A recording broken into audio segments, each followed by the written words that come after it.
आपकी जेब में कितने रुपए हैं?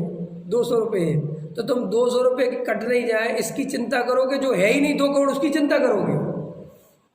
तुम चांदनी चौक पे तुम्हारे पर्स में 2000 रुपये रखे हैं, तो 2000 की तो चिंता करोगे। ऐसा तो नहीं सोचोगे मेरे कोई 2 लाख रुपए नहीं लूट ले। आप ऐसी चिंता करोगे 2 लाख रुपए नहीं लूट ले, तो मैं कहूँगा कहाँ है? आप कहोगे है तो नहीं, लेकिन लूट ली। ऐसा कोई पागलपन करता है? ऐसे ही सम्यक दृष्टि के पास अभी ले दे के है ही श्रद्धान, उसके पास चारित्र वारित्र कुछ नहीं है, तो वो क्या लुट जाएगा उसका चारित्र? क्या वो चारित्र की बात सोचेगा?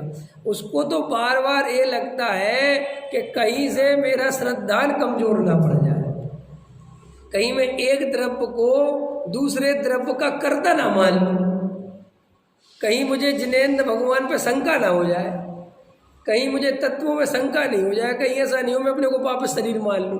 क्योंकि बहुत रेयर है ना, ये देह और आत्मा का इतना नज़दीक का संबंध है, इतना नज़दीक संबंध है कि जरा सी सावधानी हटी दुर्घटना घटी।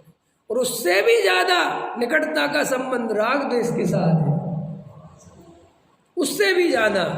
अगर वहाँ तो चलो देह और आत्मा का तो थोड़ा दूरी भी है, लेकिन राग द्वेष तो आत्मा का ही विकार है भैया।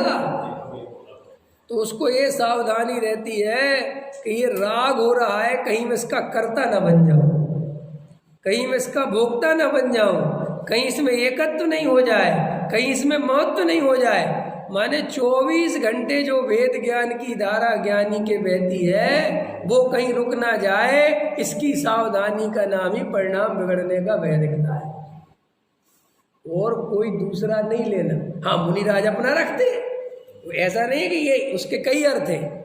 ज्ञानी कितने तरह के बोलो? ज्ञानी साधक जीव कितने तरह के? 4 गुण स्थान वाले, 5 गुण स्थान में कितने तरह के? पहली प्रतिमा से लेके 11। और मुनिराज कितने तरह के? मुनिराज, आचार्य, उपाध्याय और साधु। तो सब ज्ञानी है ना, शब्द तो एक ही है कि ज्ञानी। तो अब देखो मुनिराज की अपनी एक अलग अवस्था है। मुनिराज को अपने एक एक चारित्र की जो क्रिया है कि कहीं बिना देखे चल ना जाऊं, कहीं प्रमाद ना आ जाए, वो इस बात का बहुत ध्यान रखते हैं। पंचगुण स्थानवर्ती, कहीं मेरी प्रतिमाओं में, मेरे आचार में, आचरण में कहीं अतिचार न लग जाए, वे इस बात का बहुत ध्यान रखते हैं। क्योंकि उनकी आगे की कैटेगरी बढ़ गई ना। अब सम्यक दृष्टि क्या प्रतिमाओं का ध्यान रखेगा? उसके तो कोई प्रतिमा है नहीं। सम्यक दृष्टि क्या भी, सम्यक दृष्टि किस बात का ध्यान रखेगा? तो उसके पास श्रद्धा है, उसके पास क्या है? तो मेरा सम्यक दर्शन न चला जाए, मेरी कहीं आत्मा की रुचि कम ना हो जाए। मान कसाय मिल रही है दबा के, मान सम्मान चल रहा है, तो सम्यक दृष्टि उस समय और जागृत हो जाता है कि अब जी कसाय का बिल्कुल शस्त्र चलाया जा रहा है, बिल्कुल रामबाण अभी छोड़ा जा रहा है, और मुझे अपने स्वरूप की बिल्कुल श्रद्धा पक्की रखनी है। वरना ये मान कसाय हावी हो गई तो भाई साहब बात खत्म हो जाए। सम्यक दृष्टि ऐसा रहता है। उस सम्यक दृष्टि कोई मान कसाय को भगाता है, चीज रख लो मुझे नहीं चाहिए, ऐसे कुछ नहीं। वो कहता है ये तो सब होना है। उस दिन लिया था ना भाई साहब ने कि हम इस विष को भी पचाएंगे, लिया था ना वीर सागर जी ने कि भैया अब मान देने वालों को तो मना नहीं कर सकते। क्यों नहीं कर सकते? कि वे सम्मान करना चाहते वो उनका है, करेंगे, उसमें क्या बात। जो ये सम्मान नहीं करवाते तो इस बात का डर है कि तुम अभी घबराते हो, करवाओ ना, और करके भी सावधान रहो। एक बात बताओ, बिना बाजार में जाए तुम्हें पता कैसे चलेगा कि असलियत शांति है कि नहीं? कई लोग ऐसे होते हैं और अपन उनकी बड़ी प्रशंसा करते हैं।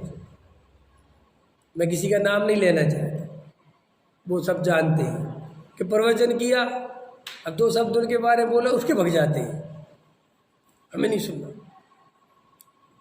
हम तो चले। इतने डर क्यों नहीं? क्या आफत है? शांति से रखो।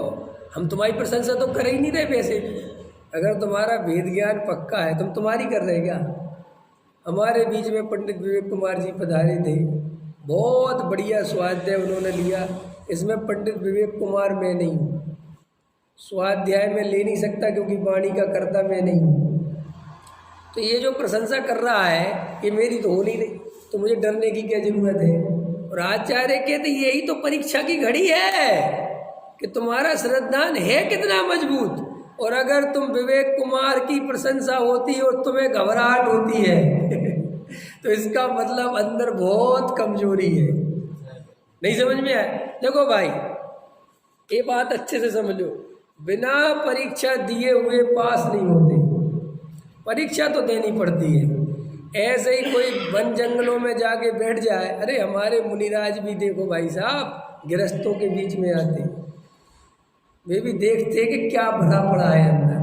सब कहते हैं ना कर्म तो हमारे शिक्षक हैं। हाँ कर्म हमारा कुछ नहीं बिगाड़ते। हाँ शिक्षक हैं, शिक्षक है। तो अगर तुम बाजार में आओगे ही नहीं, मैं कहानी कहता हूँ ना कि एक आदमी क्रोधी था और क्रोध को जीतना चाहता था, क्रोध से बहुत परेशान था। तो किसी ने सलाह दी क्रोध को जीतना है तो हिमालय पे जाओ, ख्याल में है ना, और वहाँ साधना करो, क्रोध जीत जाओगे। उसने कहा पक्का? बोले हाँ सर। तो क्रोध जीतने के लिए वो हिमालय पे चला गया और वहाँ जाके 2 साल 4 साल 6 साल अपना बिताया और देखा उसने 2-4 साल में उसे क्रोध आना बिल्कुल बंद हो गया, क्रोध आता ही नहीं, मान कसाय के भाव आते ही नहीं, मायाचारी होती नहीं, लोभ कसाय आती नहीं। तो उसको ऐसा पक्का निर्णय हो गया कि मैंने चारों कसायों को जीत लिया। अब चारों कसायों को जीत लिया तो उसने कहा चलो अब वापस अपने वतन में, अपने घर, अपने जगह, संयोगों में, जब अब करने की कोई बात नहीं। लेकिन कहते हैं वो जैसे हिमालय से नीचे आया तो सबसे पहले सोचा कुंभ के मेले में चला जाऊं। और कुंभ के मेले में गया और वहाँ भीड़ बहुत थी। अब कोई यहाँ से धक्का, कोई वहाँ से धक्का, और किसी ने पैर पे बड़ा जूता पहना था और उसके नंगे पैर पे पैर रख दिया, चुप गया, एकदम गुस्सा आ गया, देख के नहीं चलते, मार डालूंगा। ये क्या हो गया, ये क्या हो गया, ये क्या हो गया? अरे क्रोध कहीं गया ही नहीं था, लेकिन हिमालय में अकेले में क्रोध का प्रसंग बनेगा, बनेगा कैसे? अरे मजेदार बात तो तब है कि प्रसंग बने और फिर क्रोध ना, तो बात है। ऐसी शांति किस काम की? गुफा में बैठ गए शांति जी, सब तो शांति है ही, वहां शांति करेगी क्या?